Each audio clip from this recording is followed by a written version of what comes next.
जनगणना कराइए, आरक्षण पाइए। नमस्कार, मैं आतिश कुमार, आप देख रहे हैं बेधड़क खबर। सोशल मीडिया पर प्रवीण निषाद, पूर्व सांसद जो निषाद पार्टी के नेता हैं, उन्होंने एक वीडियो जारी किया और उन्होंने ये दावा कर दिया कि आप 53वें नंबर पर जो सूची में मझवार जाति है वो केवट मल्ला और ये बिंद जातियों की उपजाति है। ऐसे में जनगणना कराने से लोगों को अपील उन्होंने किया कि आप मझवार जाति में अपना वो दर्ज कराइए, जिससे आपको आपकी जनगणना शुद्ध रूप से की जा सके।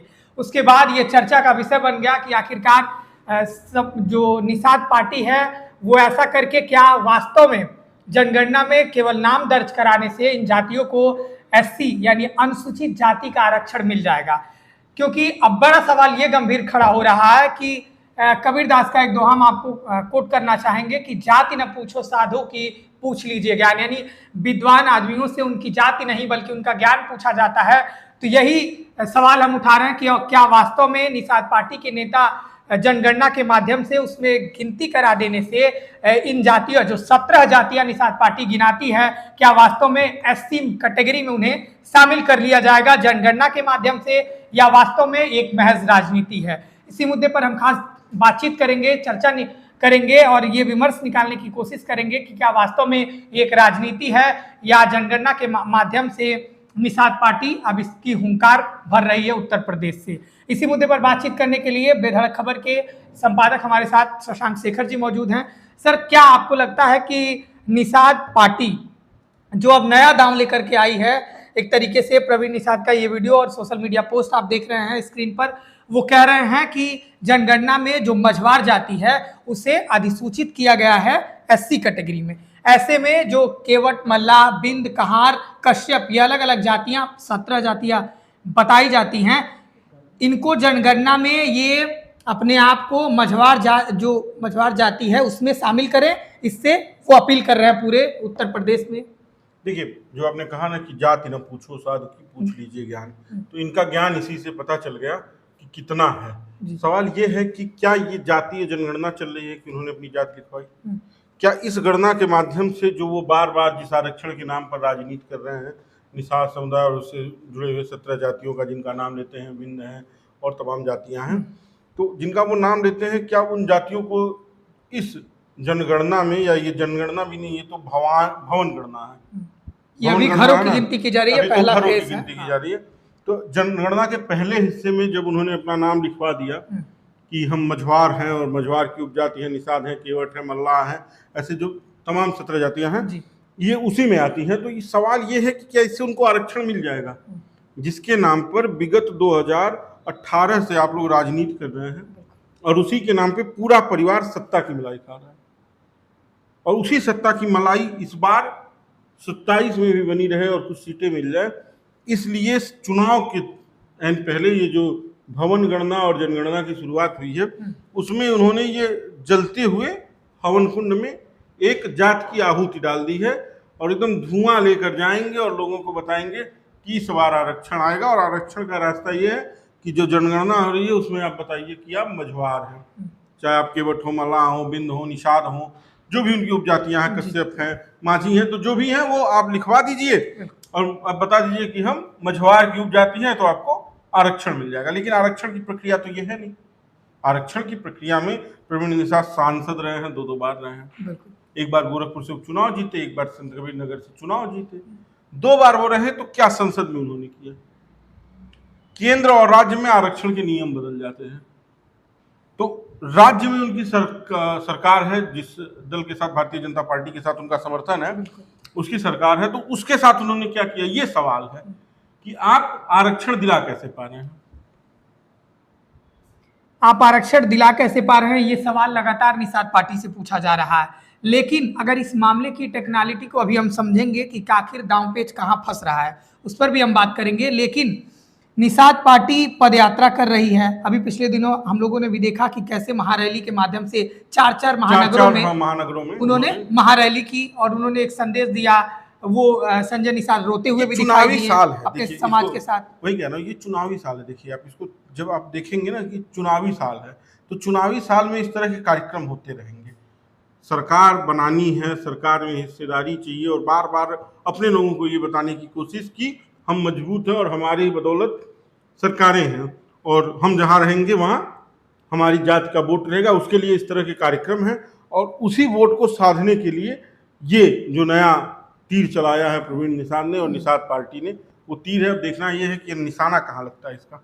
आपको नहीं लगता कि ये जब जैसे ही चुनाव के दरमियान आ रहा है वैसे वैसे नए मुद्दे उछाल दिए जा रहे हैं, क्या वास्तव में डर है निषाद पार्टी को कि कहीं राजनीतिक वोट बैंक जो उनका है इन जातियों पर वो खिसकता जा रहा है क्या? देखिए, ये निषाद पार्टी को डर नहीं है, ये इस तरह की जात की राजनीति करने वाले सभी दलों को है। चाहे वो संजय निषाद की निषाद पार्टी हो, चाहे ओम प्रकाश राजभर की भारतीय सुहेल देव समाज पार्टी हो, चाहे अनुप्रिया पटेल की अपना दल सोनेलाल हो, या ऐसी तमाम जो पार्टियां हैं जो एक जात विशेष, एक समूह विशेष की राजनीति करते हैं, उनके मन में ये डर बैठा हुआ है कि क्या इस बार के चुनाव में ये जातियां जिनके दम पर हम लंबे समय से सत्ता में हैं, सत्ता में बैठे हुए हैं और सत्ता की मलाई खा रहे हैं, वो हमारा साथ देंगे कि नहीं देंगे। क्योंकि इन सभी राजनीतिक दलों की सिर्फ एक लाइन की बात है कि हम आपको आरक्षण दिलाएंगे, हम आपको SC ST में ले जाएंगे, SC में ले जाएंगे, SC कोटे में ले जाएंगे, जो आरक्षण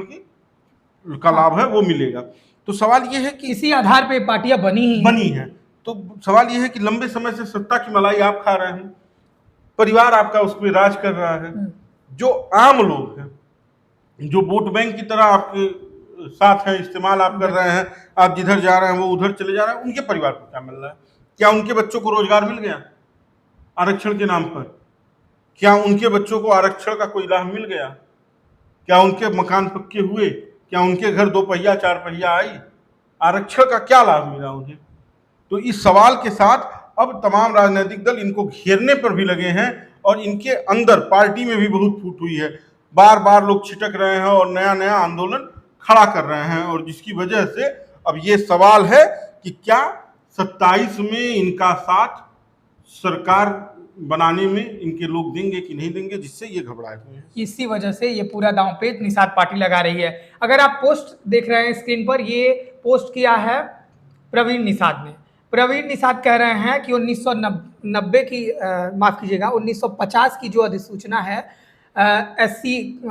SC जातियों की सूची देती है, उसमें मझवार और तुरैया जो जाति है वो शेड्यूल कास्ट में माना गया है। ऐसे में उसी जाति की उपजातियां, ये 17 जातियां जो बताया जाता है कि बिंद हैं, कश्यप हैं, केवट हैं, मल्लाह हैं, कहार हैं, ये सारी जातियां अलग अलग और जातियां आती हैं। ऐसे में ये कह रहे हैं कि अब आप उस जाति के जगह जो जनगणना हो रही है उसमें मझवार लिखिए। ये नया दाव मझवार लिख देने से उनको क्या आरक्षण मिल जाएगा? मैंने वही ये आंकड़े क्या नहीं गलत जा रहे हैं भारत सरकार की जनगणना में? कह रहा हूँ कि शुरू में ही गलत मैंने शुरू में ही कहा कि उन्होंने गलत किया है। पहले तो जनता को ये बताना है कि ये जातीय जनगणना नहीं है। तो जब जातीय जनगणना नहीं है तो जात के नाम पर ये जो दांव आप खेल रहे हैं वो कहाँ तक उचित है? पहला। दूसरा, जब ये जातीय जनगणना नहीं है और इसमें आपका जाति नहीं पूछी जा रही है, जाति अंकित नहीं की जा रही है, और जिस 53वें नंबर पर आप कह रहे हैं कि सूची में नाम है 1950 से, उसमें आपका निषाद, कश्यप, बिंद, माझी जो और मल्लाह, केवट, इनको क्यों नहीं शामिल कर दिया गया? क्यों नहीं बढ़ा दिया जा रहा है कि ये 17 नंबर पे मझवार हैं, तुरैया हैं, और उनकी ये 17 उपजातियां हैं जो संजय निषाद बता रहे हैं, और इन्हें भी इस सीट में शामिल कर दिया जाएगा? आप सरकार का हिस्सा है, और सरकार इतने दिनों से है, 2014 से 26 हो गया केंद्र में, और 2017 से 26 हो गया प्रदेश में। क्या हो रहा है कि इन 17 जातियों का नाम नहीं आ पा रहा है?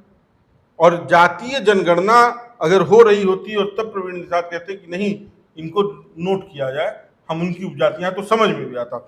अभी तो ये जनगणना, और जनगणना में भवन करना, घरों की गिनती की। हाँ, ये अभी व्यक्ति की भी गणना नहीं शुरू हुई। हाँ। जातीय जनगणना का शगुफा बिहार से चला तो सरकार ने उसे अपने वोट बैंक के लिए साध लिया कि हम जातीय जनगणना कराएंगे, लेकिन उसकी कोई चर्चा नहीं है। तो जब जातीय जनगणना है नहीं तो जाति का नाम क्यों? और ये जो जाति का नाम है, तो अगर है तो आप सरकार में हैं, इन्हें क्यों आप शामिल नहीं करवा पा रहे हैं? अपनी अधिसूचना ले आते, संसद में पास कराते, बिल लाते, संसद में पास कराते, और नोटिफिकेशन जारी कर देती राष्ट्रपति, खत्म हो जाता खेल, सबको आरक्षण मिल जाता। लेकिन अगर ये राम मंदिर की तरह तत्काल बन गया तो फिर राजनीति किस पे होगी? ये पदयात्रा और महारैली करने की कोई आवश्यकता ही नहीं होती। नहीं तो फिर राजनीति किस पे होगी? वोट क्यों दिया जाएगा? अगर आरक्षण मिल गया तो संजय निषाद किसका नारा लेकर चलेंगे? अब राम मंदिर की तरह तो ये तो है नहीं कि आरक्षण मिल गया तो उसके बाद से मथुरा बनाएंगे, हैं? अब तो राम मंदिर बन गया तो मथुरा और काशी की बात हो रही है। सवाल यह है, आरक्षण मिल गया तो संजय निषाद की राजनीति का क्या होगा? ओम प्रकाश राजभर की राजनीति का क्या होगा? अनुप्रिया पटेल की राजनीति का क्या होगा? क्या बनाएंगे ये दोबारा? राम मंदिर के वास्ते है ना कि हम राम लला हम आएंगे, मंदिर हम बनाएंगे, अब कृष्ण जी के पास जाएंगे, काशी और मथुरा भी बनाएंगे। ये तो भाजपा का नारा है। लेकिन निषाद पार्टी, भारतीय सुहेलदेव पार्टी और अनुप्रिया पटेल की पार्टी के पास क्या है कि जिसे लेकर वो अपनी जातियों को साध सके अगर आरक्षण मिल गया। इसीलिए आरक्षण भी टाला जा रहा है और इसमें इसी तरह के तीर चलाए जा रहे हैं चुनाव के जस्ट पहले। इन पार्टियों का हथियार ही वही है, अगर वो हो जाएगा तो इनका उद्देश्य ही खत्म हो जाएगा। इसीलिए राजनीति करने के लिए ये मुद्दा चर्चा में बना रहे और ये अपने आप को उन पार्टियों की हितैषी दिखाने के लिए राजनीति अपनी चमकाती रहे। खैर, ये राजनीति पर हमने चर्चा की, अब टेक्नोलॉजी पे आते हैं इस मामले की, क्योंकि ये मामला अगर आप देखेंगे तो 2019 से फंसा हुआ है। क्योंकि 2019 में इसी योगी सरकार ने 17 जातियों की नोटिफिकेशन जारी कर दिया और कह दिया कि आप अब इन्हें एससी कैटेगरी में माना जाएगा। मामला फंसा इलाहाबाद हाईकोर्ट में। इलाहाबाद हाईकोर्ट ने इसे रद्द कर दिया। कह दिया कि इलाहाबाद हाईकोर्ट ने कहा कि ये मामला शेड्यूल कास्ट का है। संविधान साफ तौर पे कहता है कि जब क्या बोलते हैं, संसद में, देश की संसद में जब ये मामला जाएगा, संशोधित नहीं हो जाता, देश की संसद में संशोधित होने के बाद ही राष्ट्रपति के द्वारा नोटिफाइड किया जाएगा। नोटिफिकेशन जारी करने के बाद इन जातियों को माना जाएगा। ऐसे में 2019 में ही मामला कोर्ट में फंस गया। इसके बाद से प्रयास नहीं हो पा रहा है। तो ऐसे में जो कानूनी दांव पेच है, अभी मामला केंद्र सरकार के पाले में जाता हुआ दिखाई दे रहा है। केंद्र सरकार के पाले में तो है ही। 18 से प्रवीण निषाद 17 में चुनाव हुआ सांसद। उसके बाद से वो 19 के चुनाव में भारतीय जनता पार्टी के साथ चले गए। 17 में जब चुनाव हुआ तो वो समाजवादी पार्टी के साथ थे। फिर वो चले गए भारतीय जनता पार्टी के पास, केंद्र में रहे, सांसद रहे। उसके बाद से ये मामला मान लीजिए उत्तर प्रदेश में पास हुआ और बना। जब केंद्र का खेल आया तो एकदम संजय निषाद रोज बताएंगे कि आप वीडियो देखिए कि हमारी मित्रता है अमित शाह के साथ, हमारा फोन उठाते हैं नरेंद्र मोदी। तो नरेंद्र मोदी और अमित शाह से कह के क्यों ये बिल पास नहीं करवा लेते? अभी 29 का चुनाव दूर है और फरवरी में अगर होगा तो उत्तर प्रदेश का चुनाव होगा। उसके पहले संजय निषाद जाकर दबाव बनाएं और इन 17 जातियों को ना 17, 5 को ही ले आए, 5 को भी ला दे, तब ना माना जाए कि वो अपनी जाति की राजनीति कर रहे हैं और अपने लोगों के साथ खड़े हैं। लेकिन नहीं, निषाद पार्टी के नाम पर पार्टी है, उसको तोड़िए तो बड़ा लंबा नाम है, इंडियन शोषित निर्मल हमारा आम दल निषाद। और जब निषादों के आरक्षण की बात है तो वहाँ पर गच्चा खा जाते हैं संजय निषाद और जनता को फिर आकर बहलाते फुसलाते हैं और कहते हैं इस बार वोट दो तो अगली बार आरक्षण दो। ये वोट और आरक्षण का खेल अभी भी चल रहा है। टेक्निकली ये मामला फंसा हुआ है। जब तक ये देश की संसद में पास नहीं होगा और राष्ट्रपति के वहाँ से नोटिफाइड नहीं होगा तब तक ये कानून नहीं बनेगा और इसी तरह की अड़चने आती रहेंगी। तो ऐसे में निषाद पार्टी जो अपने राजनीति बचाने के लिए जो रैली पदयात्रा कर रही है, क्या आपको लग रहा है कि अब जो आम लोग हैं उत्तर प्रदेश में खास करके वो समझ गए हैं इनकी राजनीति को, या फिर इनका वोट बैंक बना रहेगा? देखिए, जनता है, जनता का मिजाज कुछ कहा नहीं जा सकता है। दिन शुरू होने के पहले जनता का मिजाज बदलता है और लोग तय करते हैं कि किसके साथ जाना है। लेकिन इन पार्टियों को ये पता है कि लंबे समय से इस जाति और आरक्षण के खेल में जनता उनके साथ नहीं है। हो सकता है इनको डबल मेहनत करनी पड़े, ट्रिपल मेहनत करनी पड़े इस बार डबल इंजन की सरकार बनाने के लिए। लेकिन डबल इंजन की सरकार बने ना बने एक अलग बात है, ये सरकार का हिस्सा होंगे कि नहीं होंगे यही अभी फंसा हुआ है। क्या गठबंधन सरकार के साथ चलेगा? सरकार इनको मुँह मांगा सीट देगी कि नहीं देगी? इन सारे गणितों को भी साधने के लिए ये रैली है, आरक्षण है, पदयात्रा है और ये जातीय जनगणना के नाम पर भवन गणना में अपना नाम है। चलिए, बहुत धन्यवाद। तो हमने आपके माध्यम से समझा कि क्या वास्तव में निषाद पार्टी ये चाहती है कि जो 17 जातियां हैं उन्हें वास्तव में शेड्यूल कास्ट में शामिल किया जाए, या पदयात्रा महारैली करके महज राजनीति की जा रही है। क्योंकि अगर आप देखेंगे तो ये मामला केंद्र सरकार के पाले में है। अगर देश की संसद में ये मामला जाता है, वहां से ये संशोधित होता है, 80 शेड्यूल वाला जो सूची है उसमें इन जातियों को शामिल किया जाएगा। उसके बाद राष्ट्रपति के माध्यम से ही होता हुआ दिखाई दे रहा है, क्योंकि मामला कानूनी दांवपेच में फंसा। उत्तर प्रदेश की सरकार ने चाहा कि इसे 2019 में ही इन जातियों को 80 में शामिल कर लिया जाए, लेकिन इलाहाबाद हाईकोर्ट ने इस मामले को रोक दिया। उसके बाद ये मामला अब जो है देश की संसद में ही तय होगा। ऐसे में डॉक्टर संजय निषाद जो निषाद पार्टी के मुखिया हैं, वो सरकार के अंदर या केंद्र सरकार से न बात करके, न दबाव बना करके महज जनता के बीच जाते हैं, आंसू भी बहाते हैं। तो विपक्ष वाले कहते हैं कि ये घड़ियालू आंसू बहाते हैं और केवल राजनीति करते हैं इन जातियों का वोट बैंक बनाने के लिए। इन्हें वास्तव में इन जातियों को शेड्यूल कास्ट में, अनुसूचित जाति में शामिल कराने की इनकी इच्छा है ही नहीं, महज ये अपनी राजनीति चमका रहे हैं। हमने इस पूरे मामले को समझा। आप भी अगर आपको क्या लगता है, आप भी अगर कोई अपनी राय बनाए हुए हैं कि क्या वास्तव में जो इस समाज के पैरोकार हैं वो अपनी आवाज सही तरीके से सरकार के पास रख रहे हैं, या इस समाज को वोट बैंक मानते हुए वो अपनी सत्ता चमका रहे हैं, कुर्सी पर बैठे हुए हैं। अभी के लिए इतना ही। हमारी भी नजर बनी रहेगी कि वास्तव में इन जातियों के मुद्दे को लेकर क्या आगे कैसे बढ़ा जाता है, क्या कोई निर्णायक फैसला लिया जाता है, या इस पर राजनीति जारी रहेगी। आप देखते रहिए बेधड़क खबर। मैं था आपके साथ आतिश कुमार।